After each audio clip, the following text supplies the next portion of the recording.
Bonjour. Avant d'investir en bourse, il faut se poser les bonnes questions, afin d'établir une stratégie claire, personnelle et précise. Pourquoi ? Eh bien parce qu'aujourd'hui, on est dans une situation paradoxale. Les investisseurs veulent des rendements de plus en plus élevés, mais sans pour autant vouloir prendre plus de risques pour les obtenir. Tout cela est dû à la multiplication des périodes de forte volatilité sur les marchés financiers, qui créent un véritable climat d'aversion au risque. Résultat, les investisseurs sont devenus très réactifs aux événements de court terme et perdent généralement de vue leurs objectifs long terme. On voit très bien sur ce graphique où l'investisseur est plus guidé par les mouvements de marché que par ses priorités. Dans la première partie de la courbe, la hausse est si rapide qu'il va se précipiter pour acheter, de peur de rater le coche. Son credo, c'est « si j'attends trop, je ne profiterai jamais de la hausse. Alors, j'achète ».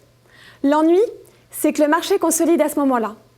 Alors, évidemment, au début, il a plutôt envie de renforcer sa position, parce qu'il croit toujours à la tendance haussière du marché.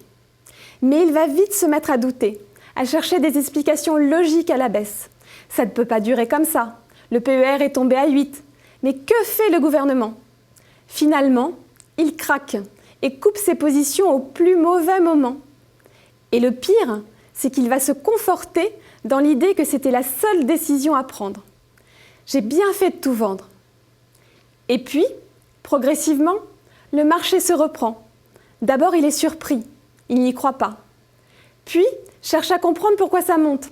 Et n'y tenant plus, il décide de racheter ses positions, souvent un peu tard. Zut, j'y vais quand même, c'est finalement moins cher que la première fois. Vous voyez bien que ces comportements sont très pénalisants pour une bonne gestion de portefeuille dans la durée. Bref, pour réconcilier le rendement souhaité avec une prise de risque adaptée, il faut prendre en compte deux éléments. 1. Pour investir sereinement dans la durée, l'investisseur doit mettre en place sa propre stratégie et se poser les bonnes questions. Quels sont les objectifs de mon placement ? En termes financiers, patrimonial, sur quelle durée ? Et ce n'est qu'ainsi qu'il pourra bâtir une allocation financière adéquate à la réalisation de son scénario. 2.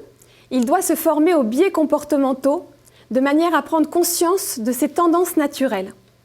Dans ce cadre, l'accompagnement sur les marchés financiers est un gage de succès, car il facilite la prise de recul lors des périodes agitées.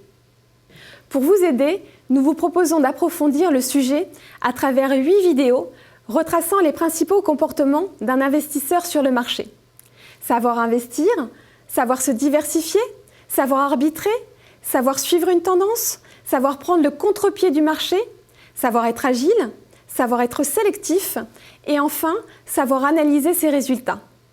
Voilà, merci de m'avoir suivi et à très vite.